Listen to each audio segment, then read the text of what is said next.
We're starting. All right, you guys hear me? Joyce, you hear me? Yes. Yes. Hang on.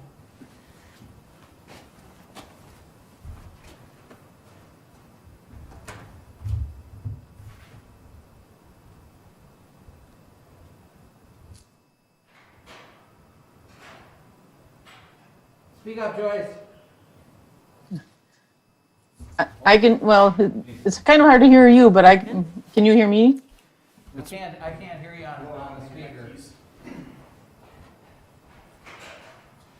The chief here. Sorry about that. Bill and I were having trouble getting in, and then I think there's also some confusion.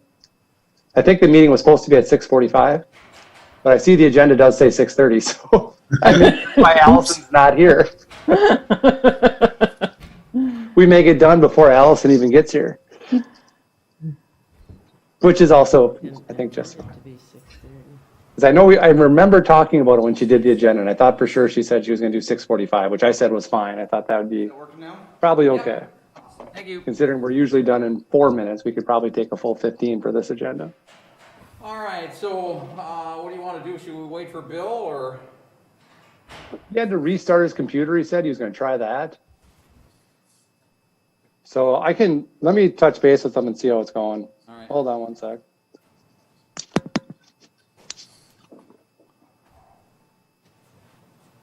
Chief, how you doing? Still upright. That what? Shave? Nope.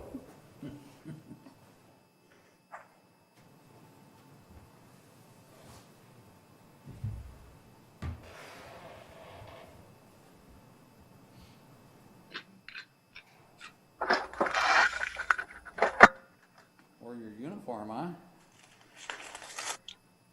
Those cameras No are luck with Bill. stuck in his face. I was just talking to him. Channel 11, I saw you.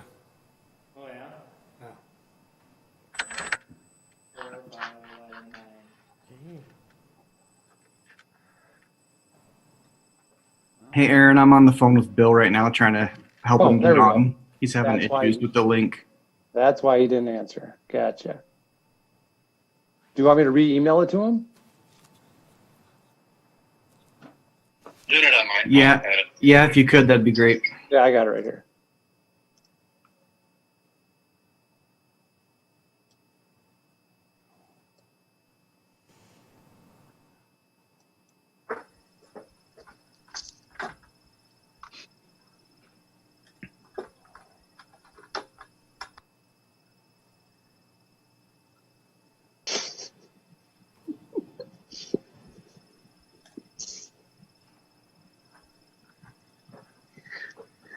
Okay, I sent it to him.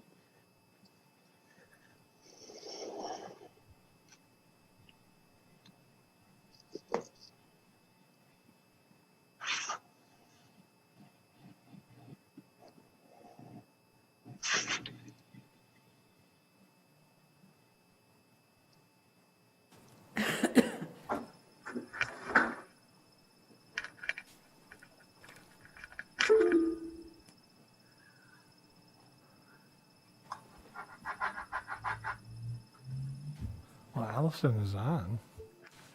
Is Allison on? Yeah.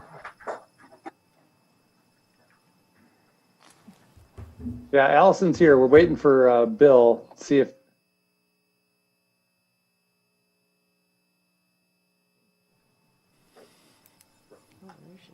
Yeah, mine is being slow tonight. Months with the Shelter's Director of Education, knowing many families have to choose between school or survival. You know, it's hard to focus and be a full-time teacher, parent, and also deal with this thing. Brian, if you get a chance, or whoever's running it, can we start muting people? Monitor, you know, public learning. Mute those people. Thank you. No, not everybody, just whoever's making the noise in the background. I think Brian can. I think Brian just did. Oh, here comes Bill. Here comes Bill. Sure. Bill, you there? I am. Excellent. Can you hear me? Well, yes, I can. Yes. Perfect. All right, we will call the Finance Committee meeting to order. Everybody have a chance to take a look at the minutes? Move to approve. Second. Motion second to approve. Any discussion? All those in favor? Aye. Aye. Aye. Opposed? Motion's approved. Discussion possible action on claims in the amount of $583,633.10. Move to approve. Second. Got a motion and a second to approve. Any discussion? All those in favor? Aye. Aye. Opposed? Motion's approved. Discussion possible action on operators licenses for Devon Dernovsek and Tina Hayes. Devon, perhaps?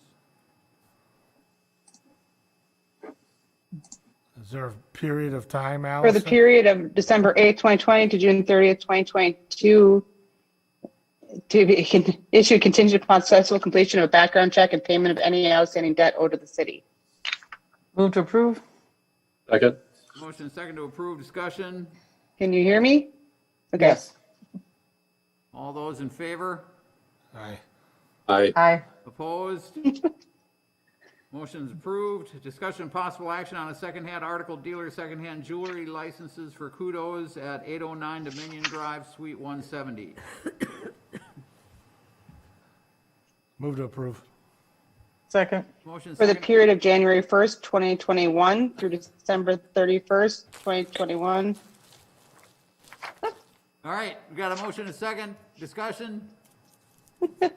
All those in favor? Aye. Aye. Opposed? Motion's approved. Discussion and possible action on the hire of Jessica Konecki as part-time receptionist account clerk. So if you remember, we used to have a full-time, basically admin assistant position on the third floor for community development, building inspections, kind of public works, not necessarily as much public works, but some public works as well. But when when that employee resigned and left, we didn't fill it right away. That was in, I believe July. So we're in the middle of COVID. City Hall was open, closed, how that went. And we really weren't allowing, just because of our staffing levels, public into the third floor anyways. So we didn't fill it right away. We wanted to take the time to take a look at what our...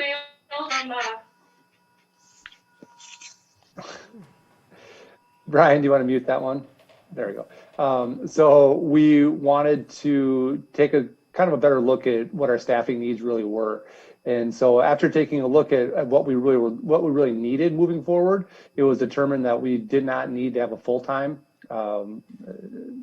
position, and we could fill this with a part-time position, probably 24 hours a week. And so what this position is then is it's going to basically work the main front desk in the second floor, and which will give us somebody always there. So we already have one part-time person working on that desk. This will give us two part-timers. There'll be probably about 2 hours of overlap a day between the part-timers. And so they will not only do kind of their usual front desk sort of things, assisting people as they come into City Hall, things like that, but they'll also be handling, as the other position was, the scheduling of building inspections, working with community development on mailings and things that they need to deal with. So there'll be, instead of kind of two focused positions, one on second floor, one on third floor, we're going to have two part-time positions that are going to cover everything basically in City Hall. Not only do we think it's going to be more efficient, but it also does save us that expense of a full-time position with benefits and things like that, when really it's not necessary. So we went through interview and advertising process, or advertising and interview process, and this is the staff's recommendation for the hire. Move to approve. Well, I'll second. Since she's already started, I think that we probably should approve her employment. Just today.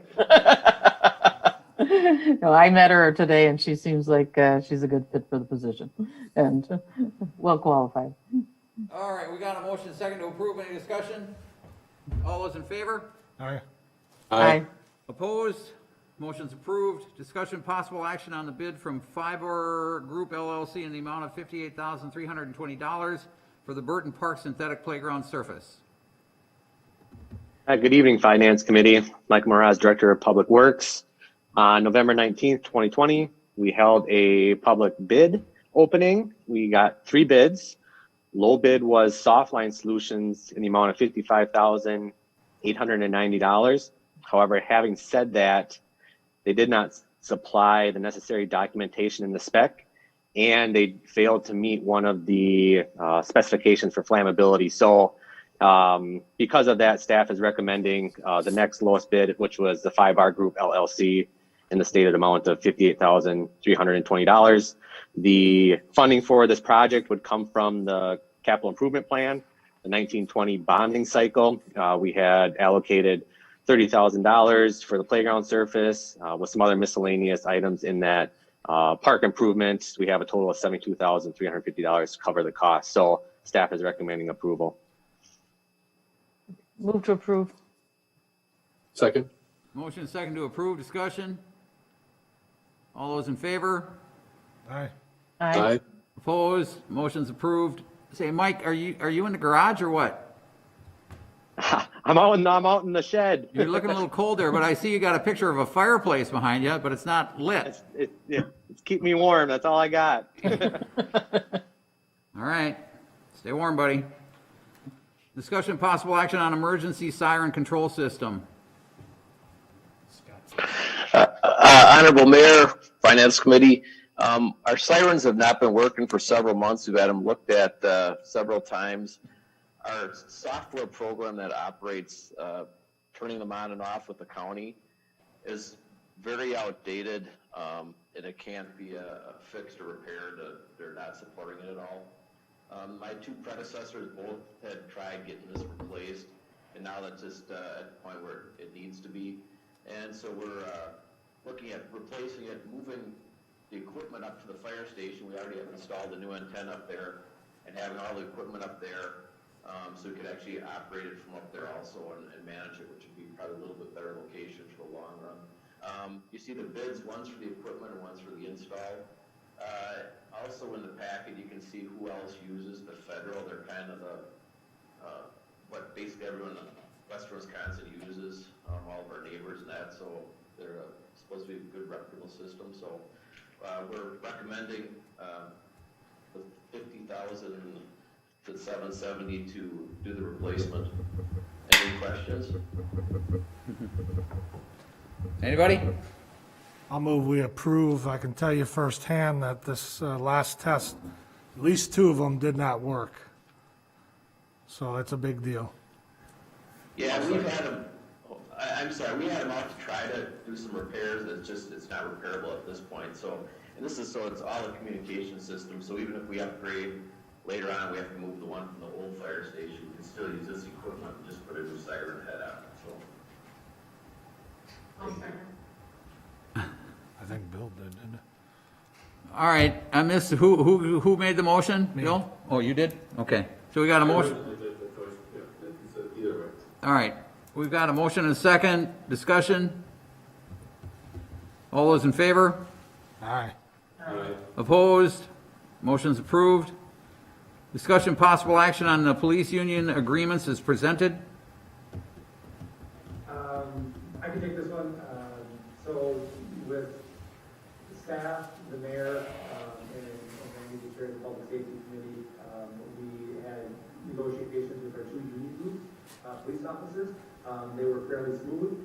There's always going to be some back and forth and some things like that. But, you know, to be honest, I think from the city side, we wanted to present a very fair contract up front. We wanted to let our officers know that it's been a difficult year for them. And we recognize that for a number of reasons. And that we appreciate what they do, and that they do a great job for us and our citizens. And so with that, like I said, the negotiations were really smooth, but it did come down to really on both sides, the idea that there's a lot of unknowns still with the economy and COVID and things like that. So a one-year deal was agreed upon with that way that, you know, if the economy comes back next year and things get back to normal with the with COVID, which we all hope it will, that we can then look at negotiating a longer-term contract with both sides really having a better handle on how the city will be doing financially, where we're at with our economy, things like that. So it is only a one-year contract, but that was done on purpose, I think, for the benefit of both parties. So like I said, with that, unless the mayor or Randy have any comment as far as that process, we would definitely recommend approval. And again, just stressing to our officers, we have appreciated that it's been a tough year, and we really appreciate what they do for the city. Yep, thanks, Aaron. I've got nothing. Randy, anything? Nothing. All right. I'll move we approve. Move to approve. We got a motion second to approve. Discussion? All those in favor? Aye. Aye. Opposed? Motion's approved. Discussion possible action on purchasing 2 new squad cars for 2021. Chief? Good evening. We generally get 2 new squad cars every year. Generally, we replace at least 1, sometimes 2, depending on the age of the fleet. This year, we're requesting a purchase of 2 to get rid of 1. We'd be replacing the K9 vehicle, essentially, that's got 94,000 miles on it.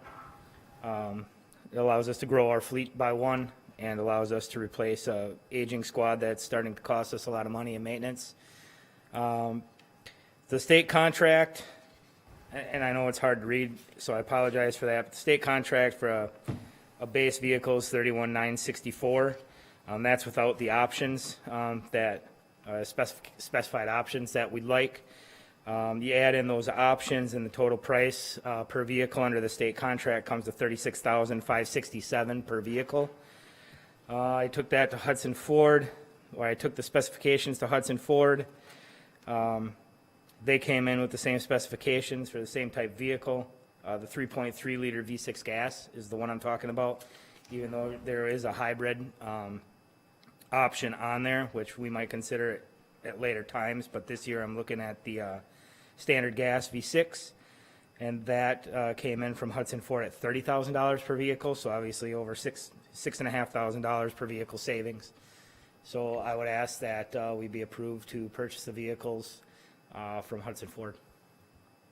Are we down any vehicles, Jeff? Currently, we're only down 1, but that should be back in service here pretty quick. What's our oldest fleet number, or what's the year of the oldest car? 2013, and that's the one that we'd be replacing. What you want? Move to approve? Yes. Second. You all done? Got a motion second to approve. Discussion? All those in favor? Aye. Aye. Opposed? Motion's approved. Thank you. Can I see your agenda? I just lost my agenda on my laptop here. Discussion possible action on purchasing, that's it. Discussion possible action on U.S. bank proposal for services. That's exactly what it's like. Brian, another mute. Good evening.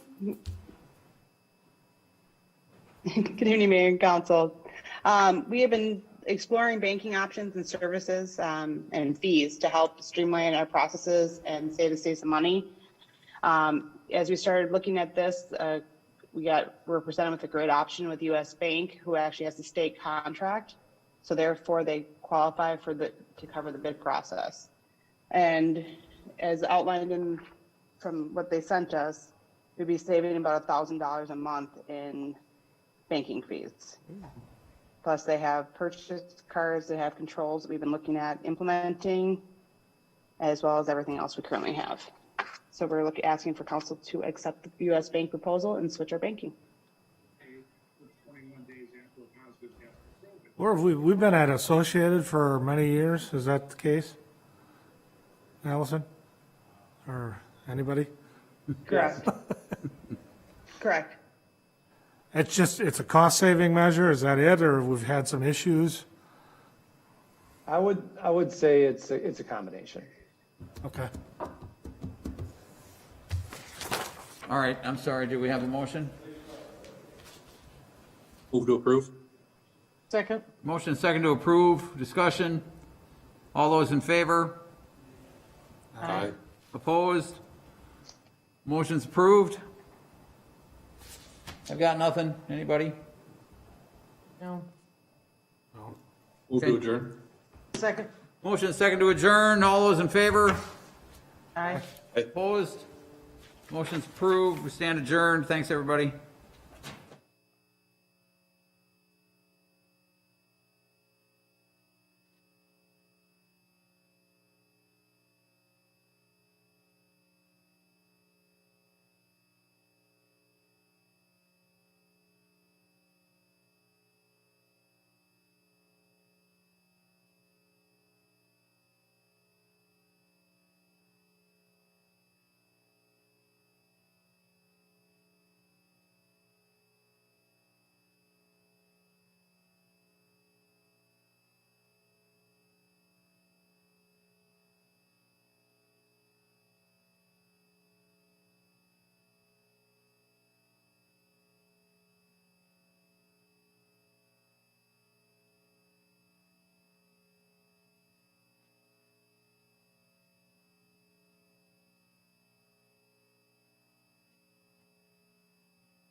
Call the council meeting to order. Everybody stand for the pledge, please. I pledge allegiance to the flag of the United States of America and to the republic for which it stands, one nation, under God, indivisible, with liberty and justice for all. Clerk, take the roll. Mayor O'Connor. Here. Morissette. Here. Alms. Here. DeZiel. Here. Weber. Here. Atkins Hoggett. Here. Hall. Here. Excellent. All right, first thing up, we did a presentation or a proclamation at the last meeting relative to the Canine Vest donation recognition. At that meeting, we did not, unfortunately, have the young ladies that were directly responsible for that fundraising effort and their mothers. Tonight, we do have them, and so welcome. We're glad to have you here, and we will reread the declaration for you. Aaron? Yep. Okay, so I think basically just the background is Just one that- second, Aaron. Can you guys see him? Up here? Okay, all right, sounds good. I'm sorry, Aaron, go All right. ahead. So we have Mallory Meister and Haley Johnson, who worked and raised money all summer to buy a bulletproof vest for the local police dog. They raised over $3,000 and donated to the St. Croix County canine, the canine dog Aries. There's some good news stories out there on KSTP and things like that about it, which is just wonderful. So I think that on behalf of Mayor O'Connor and the city, we'd like to recognize Haley and Mallory for all their efforts. We want to thank them for, I'm sure, what was a lot of hard work to raise that much money, and just for the thoughtfulness of doing this and then donating it to our local law enforcement agency and to a canine. So on behalf of the city, we want to thank you for all your efforts, and it's much appreciated.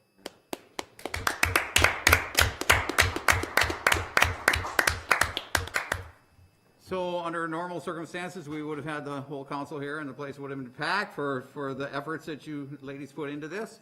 I personally want to thank you for what you've done. You demonstrate some great character here, and you're great examples to your generation. Keep up the good work, and we, from the bottom of our hearts, thank you for your efforts and for everything that you've done. I've got some pins here for you, if you would come forward, Haley and Mallory.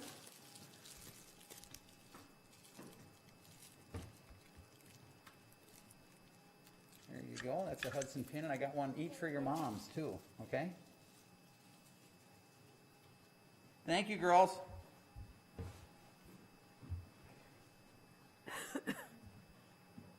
All right, before we get into comments,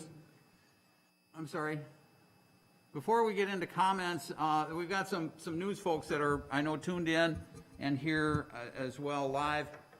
I just wanted to say, I know that, I presume that you're all here for the discussion this evening about our limiting the hours for business, or the business hours for bars and restaurants in town. It's a proposal that we're going to be taking up, but we will not be taking that up tonight. This agenda was put together last week, and because it is not on the agenda, we cannot discuss it tonight. We will, however, be having a special meeting tomorrow. It's scheduled for 5 o'clock. I believe, Aaron, is that right? Still 5? Well, we haven't formally scheduled it yet. We wanted to give the council the chance tonight just to be able to weigh in to make sure that we have enough people can make it, and then we'll Okay. get it set.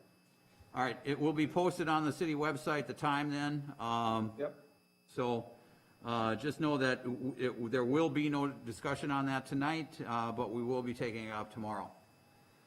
With that, next up is comments and suggestions from citizens present. That would be either live or via Zoom. Once again, keep in mind, this is for residents of the city of Hudson only. Try to keep your comments as brief as possible. Please try not to repeat other people's comments during your period of time allotted. And also, if you're on Zoom, we cannot see you, so if you're raising your hand, we can't see that, so please feel free to chime in when there's an opening, and don't forget to unmute. All right, are there any comments? Yes, I have one. Yes. Hi, this is Kerry Reis. I live in Hudson.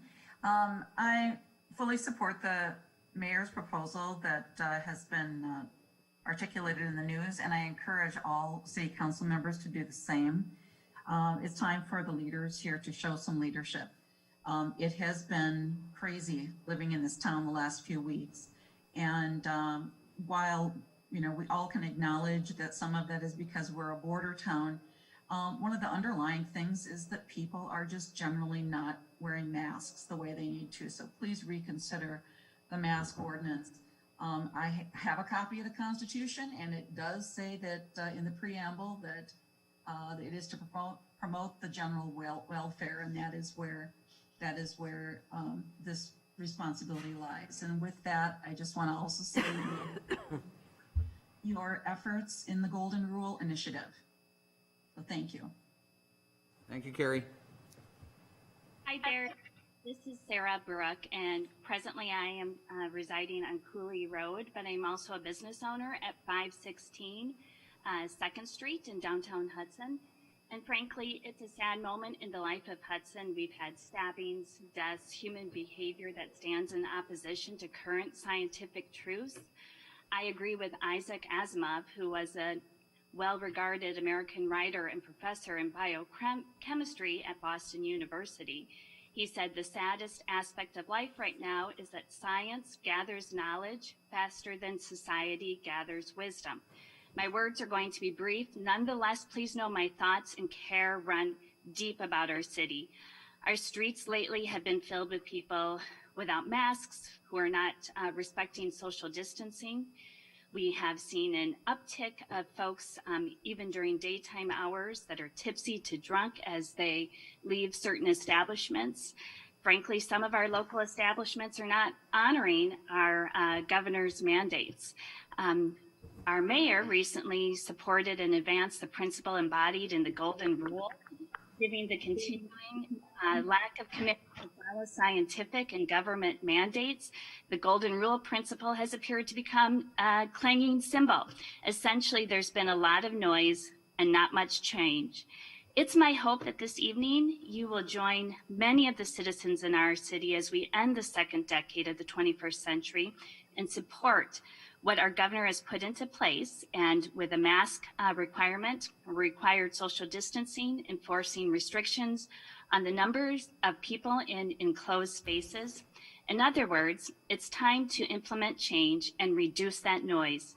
My hope is that the Golden Rule will no longer be noise, but will actually have substance. Thank you so much.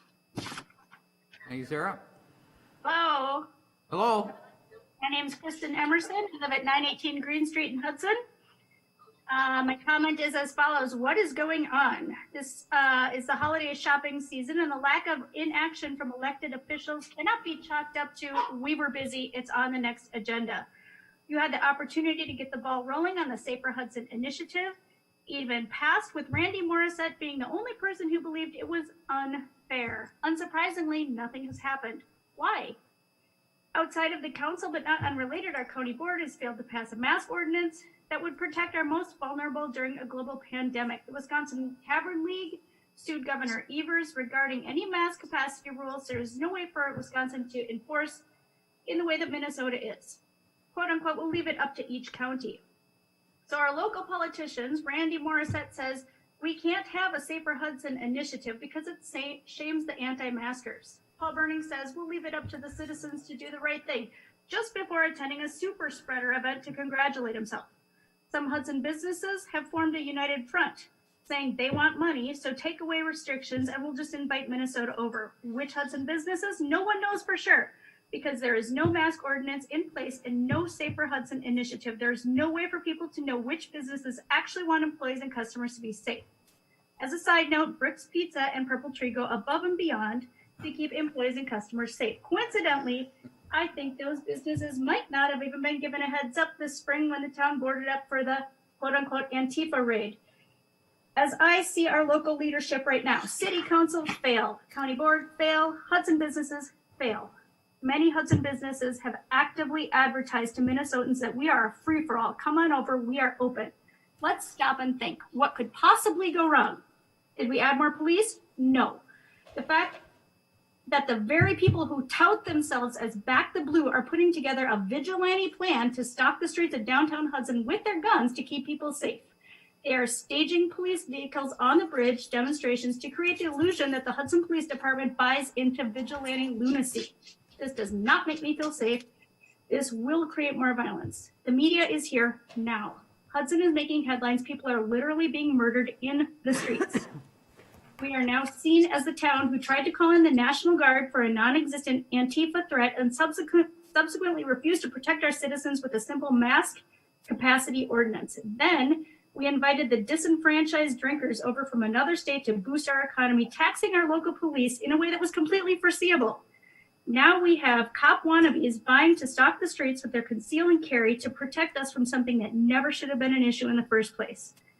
You think you have a problem with the defund the police department movement? How are you fixing that? You need to fund our police tenfold if you are inviting this nonsense into our city.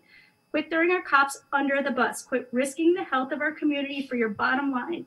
To Rich and to the city council, I am highly disappointed. You have already failed our community miserably. A 10 p.m. curfew is the very least you can offer at this point. Our city council and county board have a responsibility to work together to get things done right now. Stop acting in fear of the activated patriots and the like. Stop tabling issues and get something done. Thank you. Roy Schoberg here. Rich? Go ahead, Roy. Thank you. Roy Schoberg, 1108 Vine Street. So, Rich, I just wanted to reach out to you and say that I like the Golden Rule initiative, and I'd just like you to take it up one notch and consider the Platinum Rule. The Platinum Rule is where we do unto others as they would have you do unto them. So it's thinking more about the other person's culture. So what's comfortable for us isn't necessarily comfortable for other people. This requires us to know our neighbors before we act. So that, I think, would be a good thing. So I really like your idea, Golden Rule. And we all know that platinum is a little bit nicer than golden. So maybe you could envision that too, Rich. You put that in your plans. The other thing is I want to just apologize to people like Kristen, who just spoke. I feel awful that I resigned from or did not run again for the county board. Had I run, I'm quite confident that I would have voted differently than our current supervisor did, and we would have an ordinance protecting us and enforcing the mask. It just is just incredible. I feel ashamed that I didn't stay on staff there at the county and let this happen. So I'm just imploring the county board to reconsider again the ordinance. The people that won that vote can now call a special meeting and have it reconsidered, because I kind of think the city council doesn't have that much that they can do about ordinances like this. I think it is up to the county public health department. But again, we have to do something here, and please respond to these stabbings and what's going on downtown as soon as possible. For me, downtown Hudson is now off limits. And it's too bad for all of our businesses. Thanks for listening. Thank you. Anybody else? Hey, Rich, this is Andrew's son. I'm wondering, are you guys taking questions right now or just public comment? No, it's only public comment, Andrew. Only public comment. Okay, thank you. Any other comments? Yes, I have a comment. My name is Rebecca Hagel. I'm at 602 3rd Street. The proposed curfew of 10 p.m. must be passed because the city and county chose an action for COVID-19 precautions leading up to this point.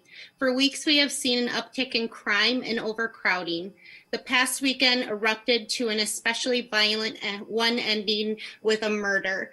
Now we have a local group of gun owners organizing on Facebook, planning on patrolling the streets armed with weapons. Hudson and St. Croix County have made the news enough lately, and not for very many flattering reasons.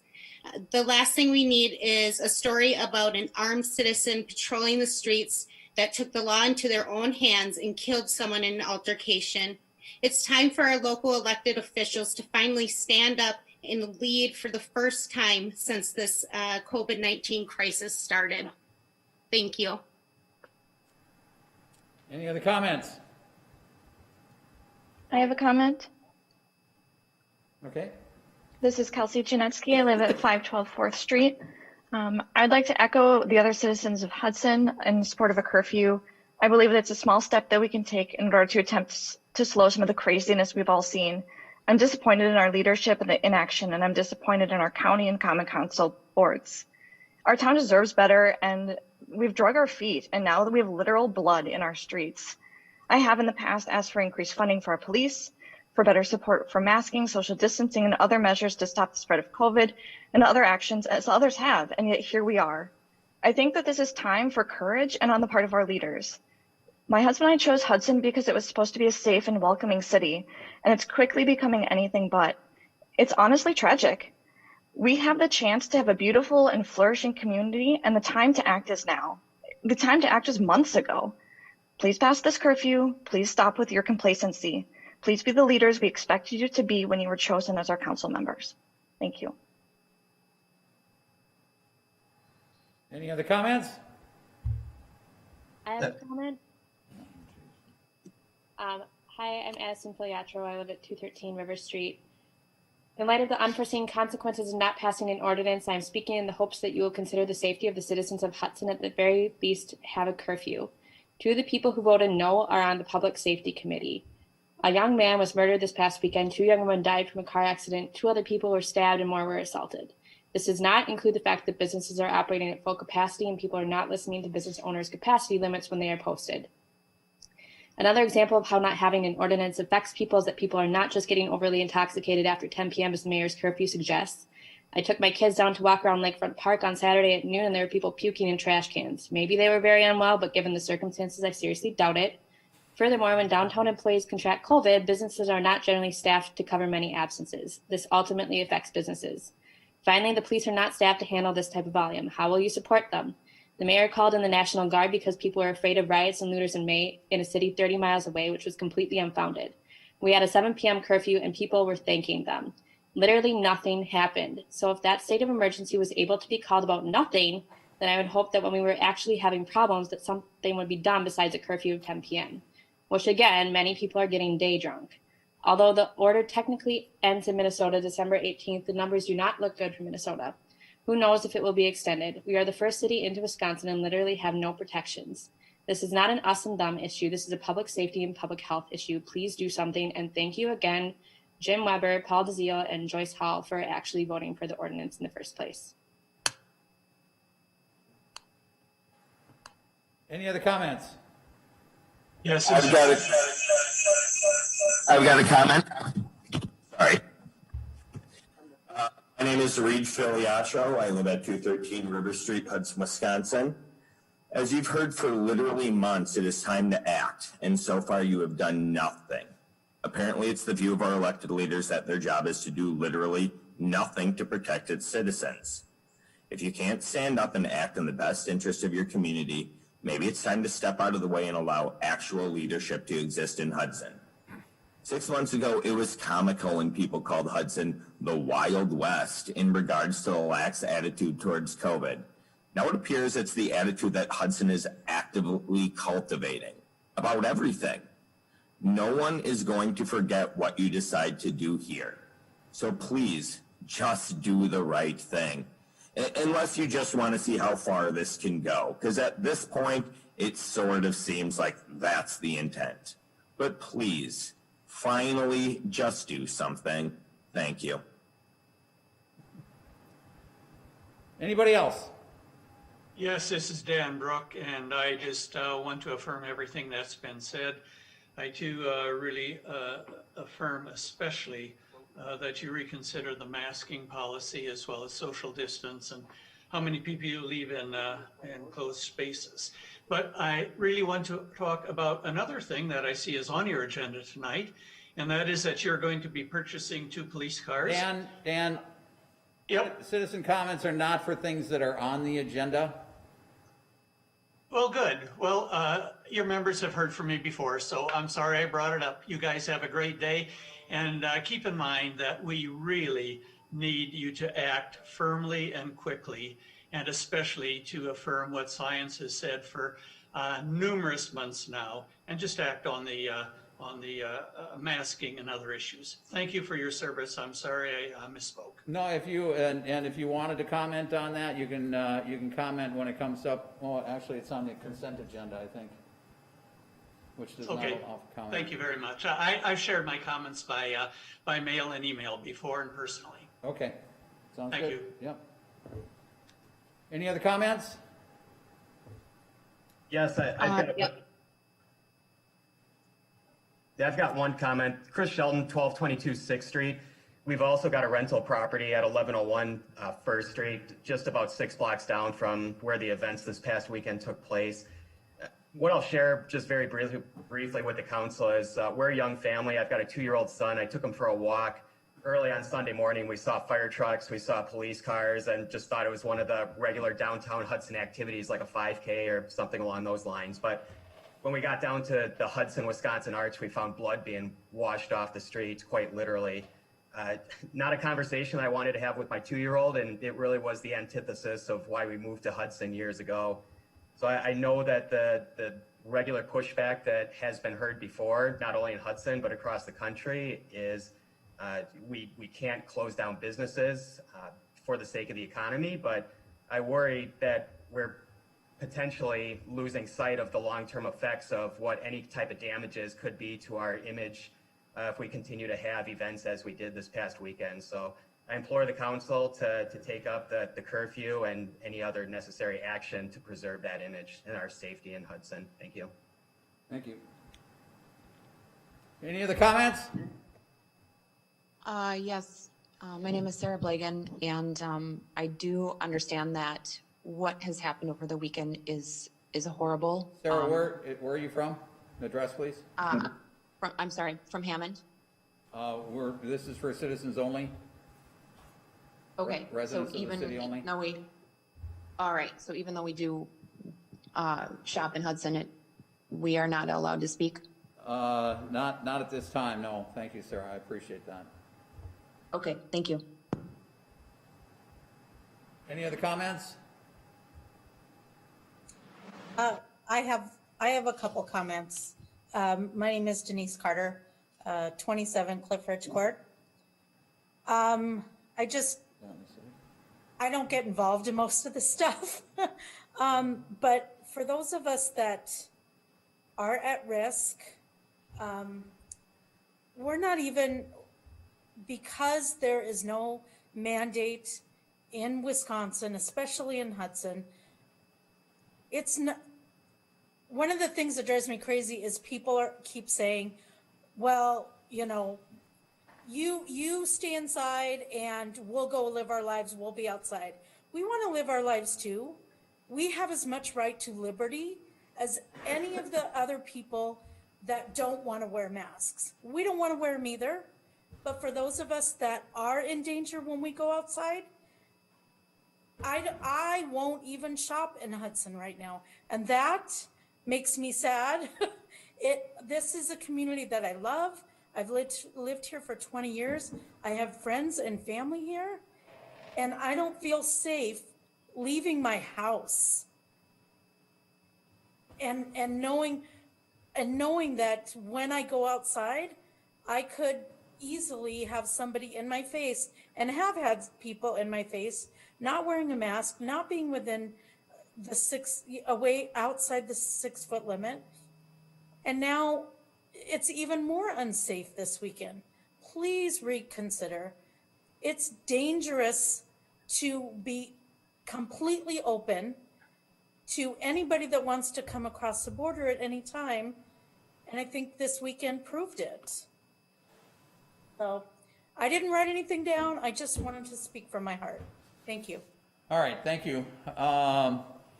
Any other comments? And anybody that does have a comment, if you could just keep it to something that we have not already heard, that would be great. I have a comment. This is Bridget. I live on 742 Lund Street in North Hudson. Again, we're not taking comments from non-residents. I live in Hudson. I thought you said North Hudson. That doesn't make me a part of Hudson. No, this is the city of Hudson.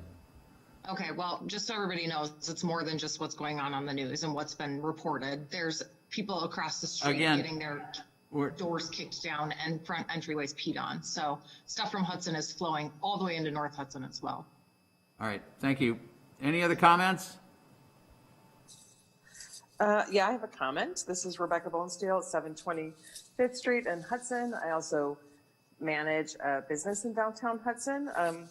I want to applaud you for taking the lead on this, Mayor, to have a curfew put in place.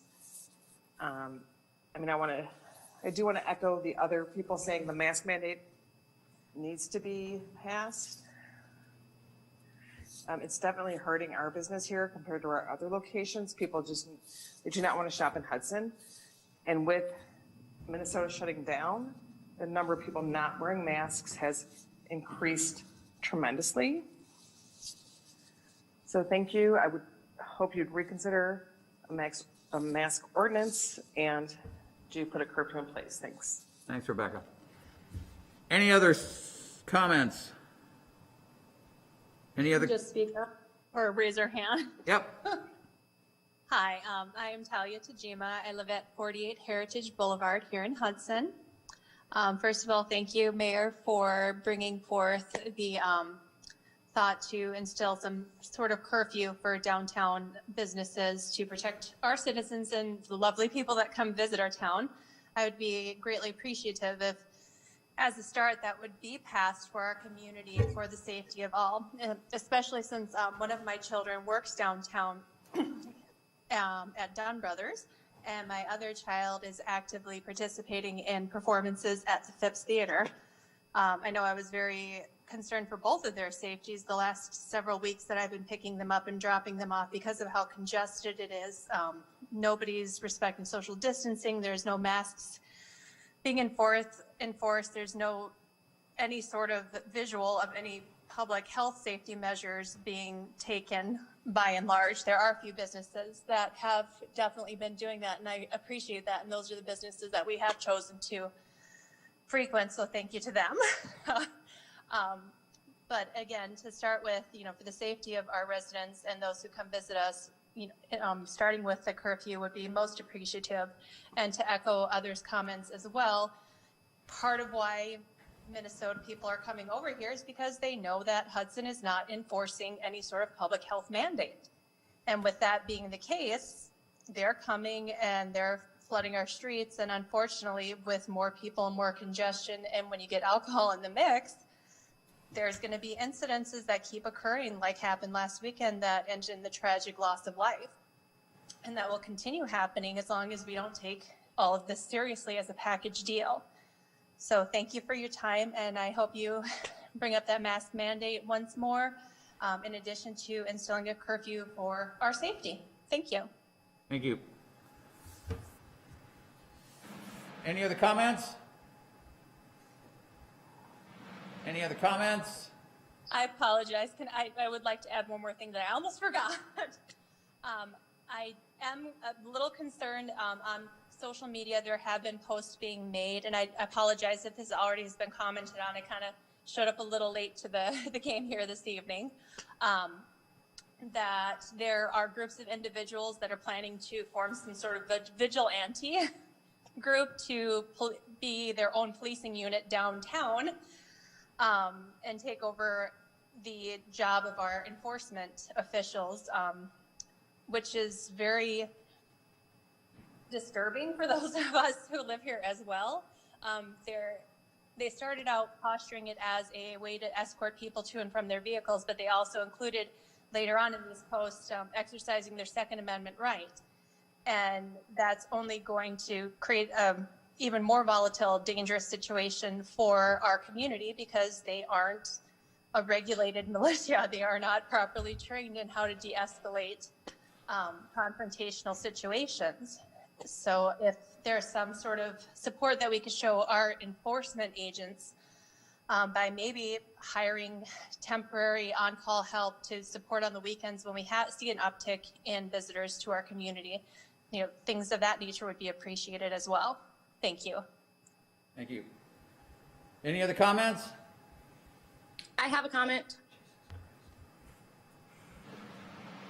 Identify yourself, please. My name is Rachel McCardle, and I live on 420 Orange Street in Hudson, Wisconsin. And I am opposed to a curfew mandate, and I am opposed to a mask mandate, and I am opposed to any health mandate. I feel you as a board should do your job and educate and promote those things as recommendations and guidelines, but I do not feel it is your position to mandate those types of things. So I am in opposition, and I also am very confused why people keep bringing up the county board. I feel if you have an issue with the county board, bring those comments there and leave the comments here regarding the city. Thank you. Work together. Thank you, Rachel. Any other comments? Any other comments? Any other comments? Hearing none, we'll close this portion of the agenda. Consent agenda? Mr. Mayor, can I do a point of information? Sure.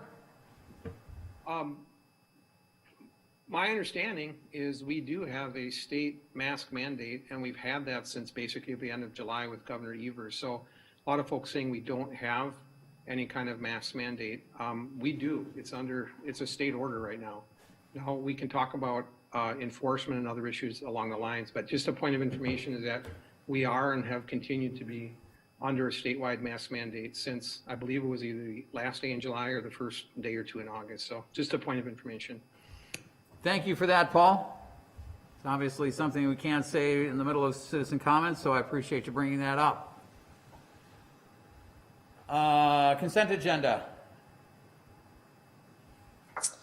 Approve the meeting minutes from November 23rd, 2020 regular council meeting. Approve the claims in the amount of $583,633.10. Approve the 2021 council meeting schedule. Approve operator's license listed on the list sheet. Approve a secondhand article dealer, secondhand jewelry license for Kudos at 809 Dominion Drive, Suite 170.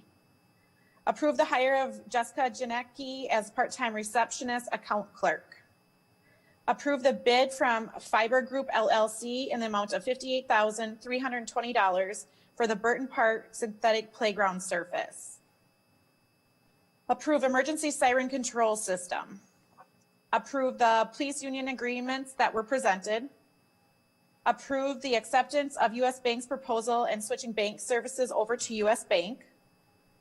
Approve ordering 2 new squad cars for 2021.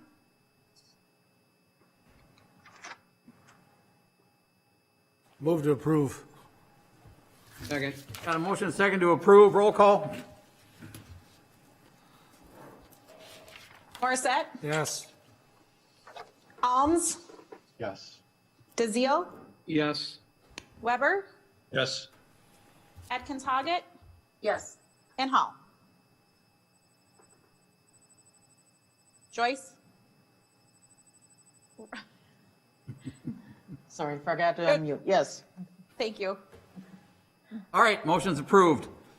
Next up is update on Mayor's Golden Rule Initiative. I wasn't really prepared to say anything tonight. As I said, this is getting underway.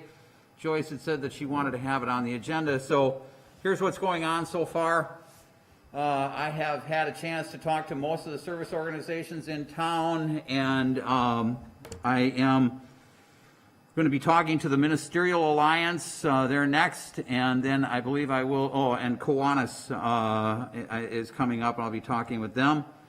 And then I will be formulating a group of people that will discuss things that can be brought forward with the initiative. In the meantime, I've been working with Shelley and Madeline over at the library, and we are preparing bookmarks with the Golden Rule, and those bookmarks, probably going to print about 20,000 of them. I intend to get them to the schools. If we can get them into the schools, I will be giving them to businesses, going around personally and handing them to businesses.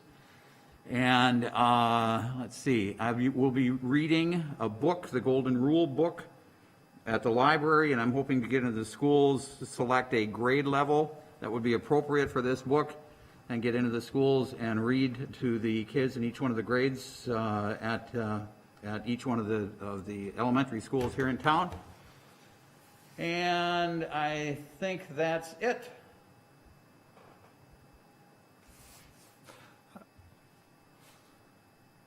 So I've got nothing more for. I have one comment. I would like to, as far as this Facebook social media post of any vigilantes or any mercenaries out there, I highly suggest no, we don't need your help. We don't need that issue downtown. So please do not do that. Yeah, well said. We don't need that. Our trained official officers have everything they need. They don't need your help, so stand down, please. Thank you, Randy. And of course, that's coming from the chair of the Public Safety Committee, Randy Morissette. Thank you for that. I think well said. It needed to be said. All right. I've got some questions about your Golden Rule initiative, and of course, I'm supportive of this. Anything to improve behavior. Do you have behavioral goals that you're looking to meet, or will that be something that you'll be discussing in your group? That'll be something we'll be discussing in the group and how we roll this out. Obviously, we've talked to some people. Some of the comments that I've had was that I said that I thought it was important that we get this into the schools. I had an opportunity to have a conversation with third graders in North Hudson Elementary, 2 third grade classes, and I asked them if they had how many of them knew of the Golden Rule. Of course, we have some shy people. We were on Zoom. I think they were pretty comfortable with that, but I would say about 25% of the kids raised their hand. And I think it was clear when I started this out that this is something that I had been introduced to in first grade, and it was drilled into us in first, second, third grade for sure. Nobody left our elementary system without being able to recite the Golden Rule. It's something that we recited every day, at least for first grade. And so I think it's important that we start with our young folks. And as I said that, I had a couple people say, yeah, and probably their parents. And somebody said, yeah, and probably their grandparents. So it's a good question. Where do we begin? Where do we get this out? How do we get it out? And that's something that we'll be discussing. It is, Are you connecting this to religion? What? I'm sorry, what? Are you connecting your Golden Rule initiative to religion? No, not at all. Thank you for the question. So anyway, that's kind of where we're at right now, and we've got a number of, every one of the entities that I've talked to is interested in it. I've had people tell me that they would like to privately fund anything that we might do. The bookmarks will be privately funded. That's being taken care of. So what else you got, Joyce? Okay, so the service organizations that you're contacting, are you asking them to send a representative to be part of your group to discuss things? How do you envision using the service organizations in this initiative? Yes, I've asked if they could designate somebody that would be a representative. I've actually, some of the groups, they had already had volunteers that wanted to participate. When do you anticipate that you'll get the group together to start? I don't know exactly, Joyce. Sometime after the first of the year. Mm-hmm. Okay, thank you. Yep. Anybody else? Anything? I've got nothing for the agendas. I'd like to talk a little bit about the Golden Rule initiative. I guess I'm still a little bit confused. It seems that, I kind of did a little bit of internet searching, of course, on cities that have established a Golden Rule. And it's more of it seems that what I'm finding is that it's more of a city council, and it would be a subcommittee just like other committees that we would have, not really just a mayoral appointed group of individuals that isn't approved by city council. It seems to me like this, like any other one of our boards would go through a process where city council would look at the membership and it would have a true objective that would be, a mission statement of sorts that the whole city council can get behind, since it's seemingly, I know you said it's not a city initiative, but if Hudson's going to be a golden rule city, it seems to me that it should be more formalized.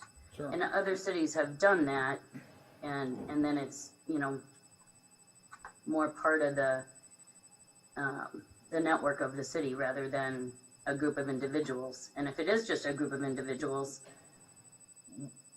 what is the expectation from city council?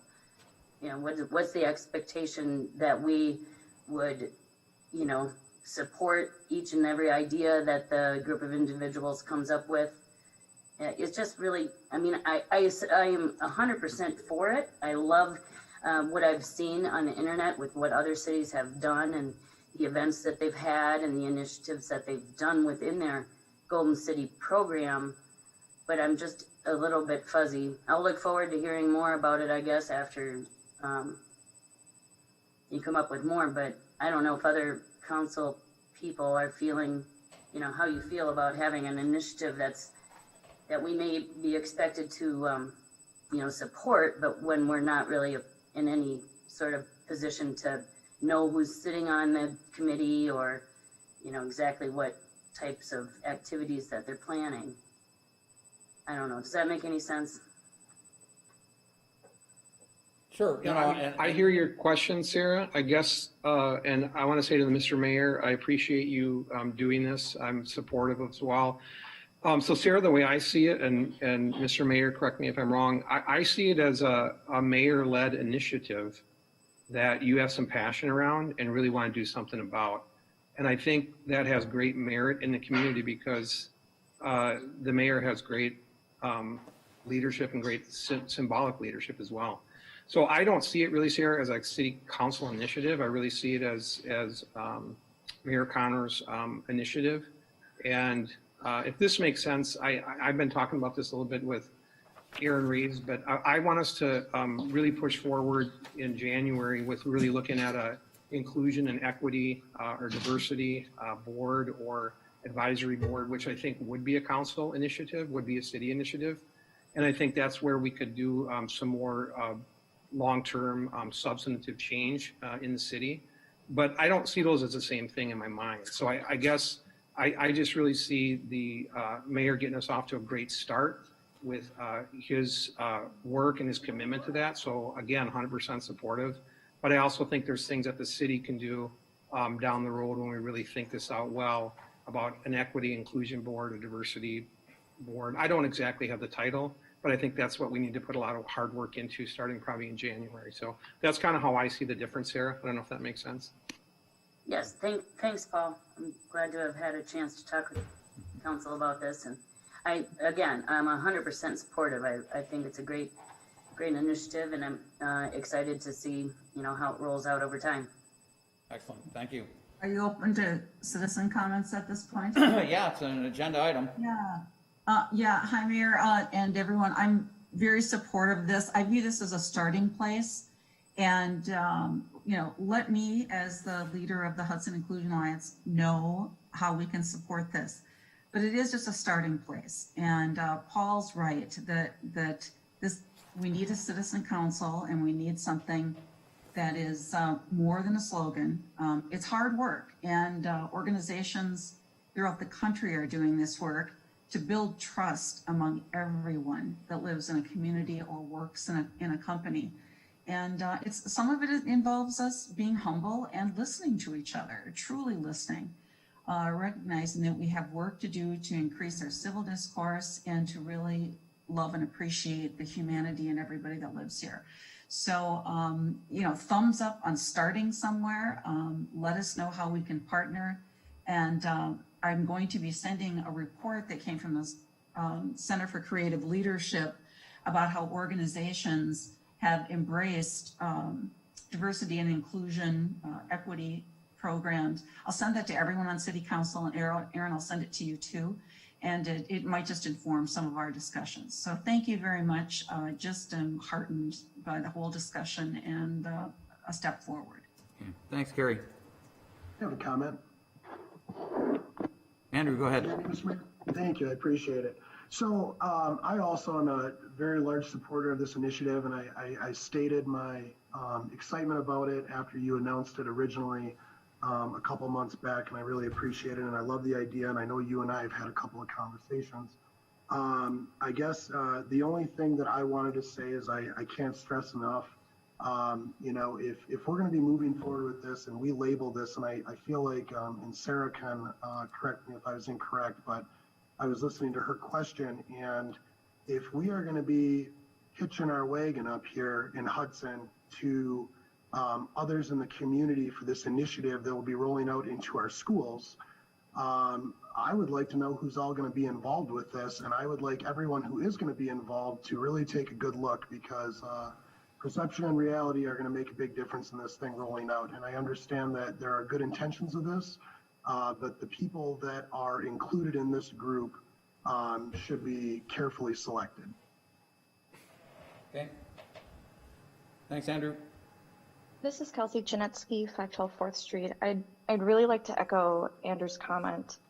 And I would really like to see how others in the community can get involved here. I've been in Hudson just a little bit over a year, and I've found this community actually pretty difficult to get involved with, to be honest with you. But I actually care pretty deeply about the community already. So if, Mr. Mayor, you could offer or post some ways that other community members can get involved or be considered as part of this group, I would really appreciate it. And I agree, I would like to see some sort of system or posting of who's going to be involved here, because I think that that is something, I agree, that should be really carefully considered. I think that this got posted on our city page really quickly without a lot of discussion or information for the community on what it actually meant. And while it's a really great effort in theory, I'd really like to see what it actually means. Okay. Thank you. I'll move to I have adjourn. a couple more comments. I'd like you to consider the platinum rule. I think that that is a step up from the golden rule. The other thing is that cities that have, for example, they're designated as tree cities or bird cities, there are certain criteria that they have to meet in order to display that designation. And so I'd like you to think about what kind of criteria that we should meet as a city in order to display that Golden Rule City initiative or banner. Okay.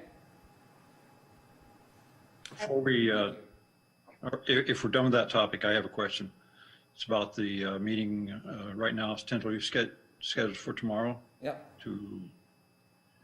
And I'm curious about the breadth of the agenda. It seems if the only thing we're going to talk about is the curfew, that we're missing an opportunity to look at the rest of the issues that are involved or possible solutions. There have been several raised here tonight. Our police resource is one. Do we need to do something on a temporary basis? Enforcing the masking mandate, or at least elevating that. Asking the businesses to take a look at capacity, how they fill their capacity, because some of them are obviously overfilling capacity. So I haven't heard a clear statement about what that meeting is going to entail. Is it just to cover the one item, or are we going to take a look at the issues, because we certainly are part of it? So the intention, Jim, is that maybe answer on this too, but I think because we are looking at doing an emergency meeting based on a very unique situation, that it would be a fairly focused agenda topic. Some of these other items are definitely items that can be discussed at some point, but I know, like when you talk about the police and the staffing things, we already are addressing some of those issues. Staff is proactively addressing staffing issues in other ways that we just know we need to do after we've seen what happened. So opening it up to other items, I think, and Kathy, you know, kind of correct me, but I think we need to keep this fairly focused on a one topic thing, because that's what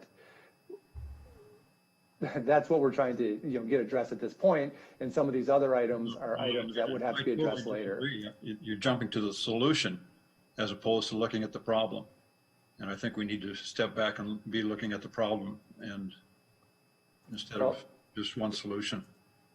I think the one issue that you brought up as far as the masking has been, one, as Paul pointed out, we do have a state mandate in place, but two, that's already been a council item that's been voted on.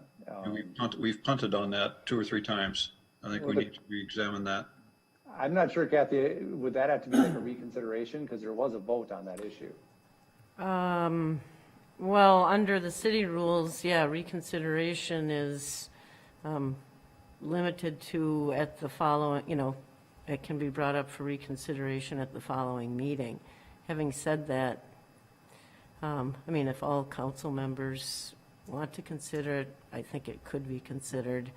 I think the meeting tomorrow is intended to address a specific situation, and which is, you know, the people coming over from Minnesota and overwhelming the police and transportation and medical services. I think the other issues are going to take probably more discussion and preparation by council. This is a narrowly, you know, focused ordinance intended to address a specific situation. So that's just my comment on why that's the only item on the agenda. Well, and I guess I would say too, just because that's the agenda item, how you get there isn't restricted. I mean, we're not saying this is what you have to do. The council needs to have the discussion. Do you want to do a curfew? Do you want to do something else? What time should the curfew be? How should it be? You know, those sort of things. Those are all items that the council needs to discuss and decide on. Staff can provide recommendations or ideas, but I think it's going to be the focus of the meeting, though, is, like Kathy said, addressing this issue of the large crowds coming over, the late night issues that are occurring, that sort of thing. Right. Now, that's the problem that you're framing. And that's what we need to do, is frame that, have that problem frame, and then look at the solutions. The curfew is just but one of the potential solutions. And I'd actually look to the business community to come up with some of those. Occasionally you see a glimpse of something that might be a real solution there, or a change.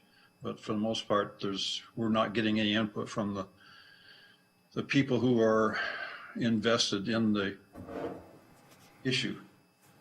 The businesses, the bars and restaurants who are drawing, they are the attraction. So we're not getting any input from them that says just other than don't do it.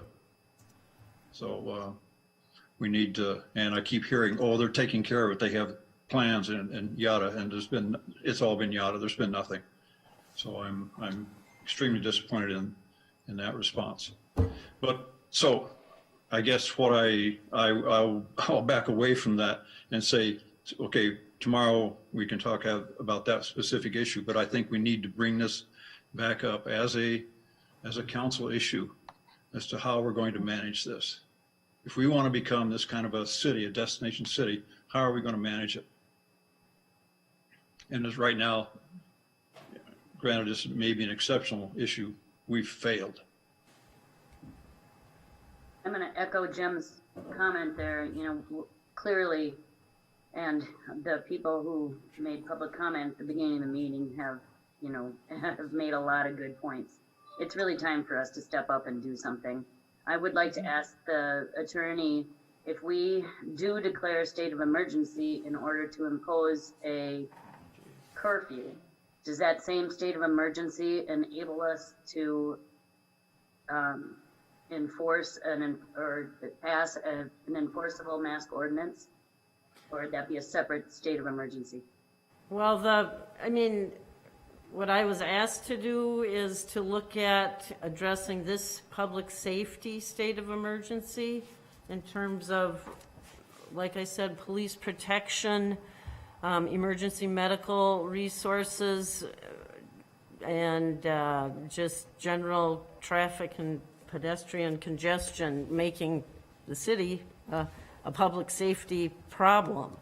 I mean, the council can consider various things. To bring back the mask, you'd probably need to suspend the rules on the reconsideration, your own procedural reconsideration rule. But I just think with this short notice, you're better off addressing the issue at hand, which was last weekend's situation, public safety situation, and looking at the other issues when there's been more time to think and so on.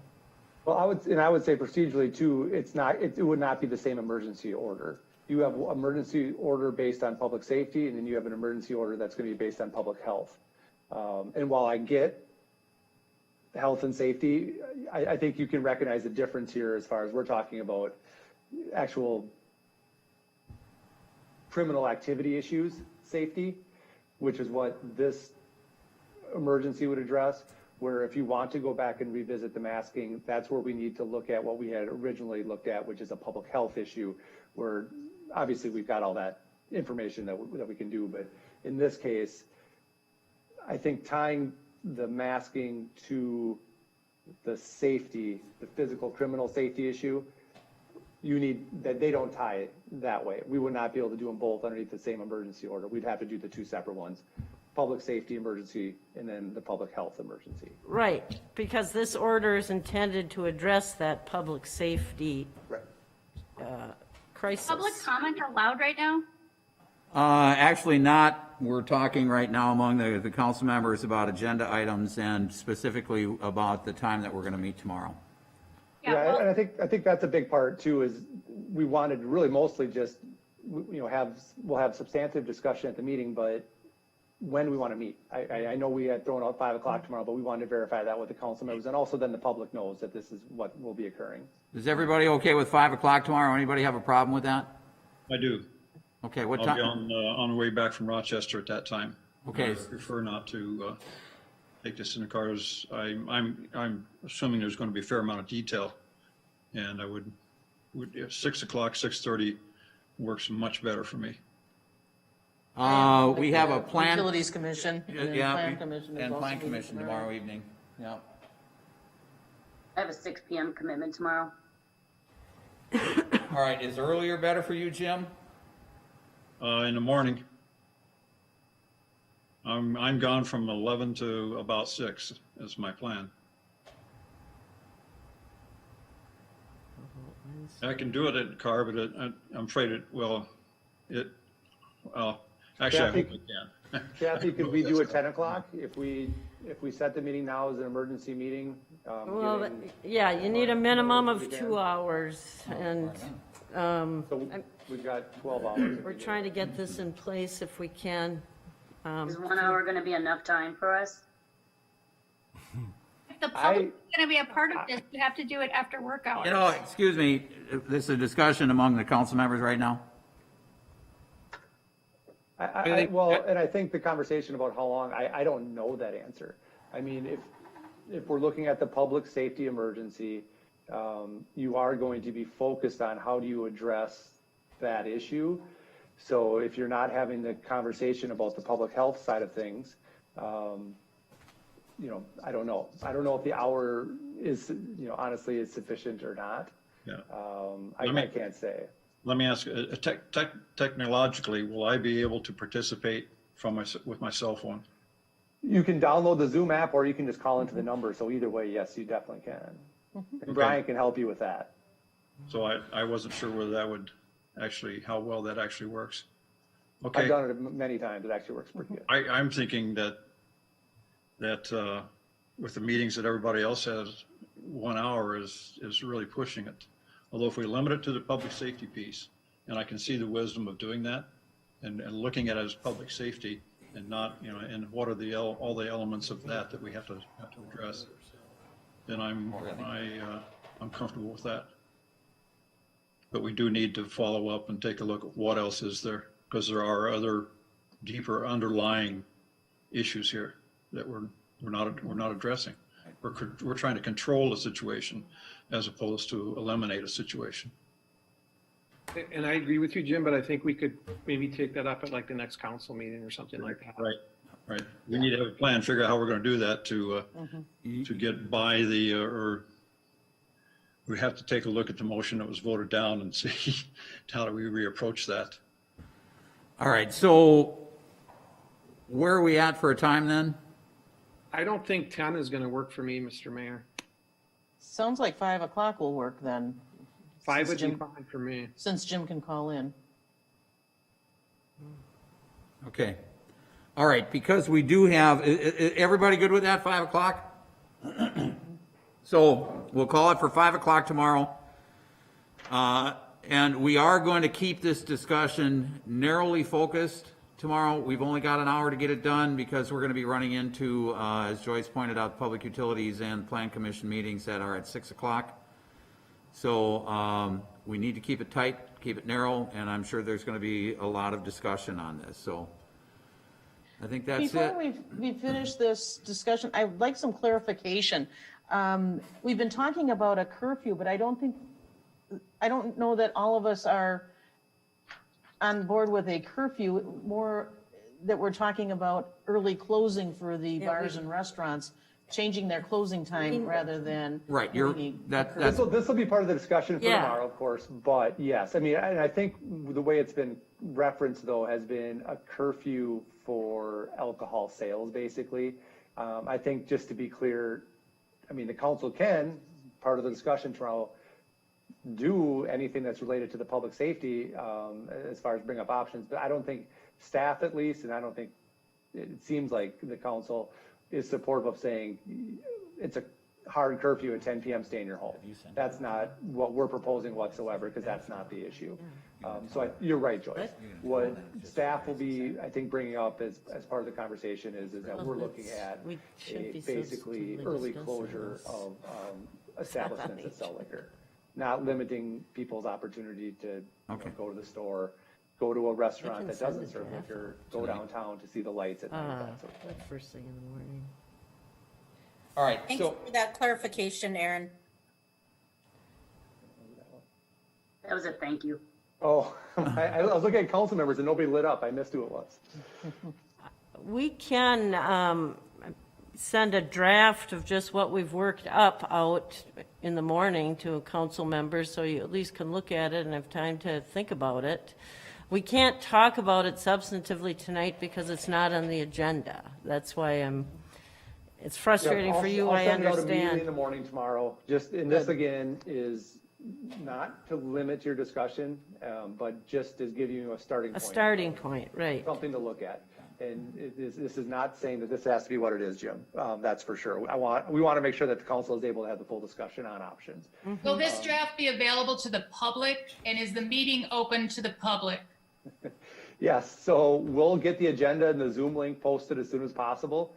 Once I can get that from, actually the River Channel does our Zoom links. We'll get the agenda put together and posted, and we will, with the agenda posting, include the draft of the ordinance. So this is an ordinance that we will be getting, okay. Yep. Thank you. Everybody good? I'll move we re-adjourn again, or move to adjourn. I'll second. We got a motion and a second to adjourn. I want to get some things on the next agenda. I think it's, I'm with Jim on this. We have to talk about a bigger picture at our next meeting. All right, And Sarah, I know that this sounds good. We got a motion and a second on the floor. If you would, please email those suggestions to us and we'll get them on the agenda. Okay? All those in favor? Aye. Aye. Opposed? Motion's approved. We stand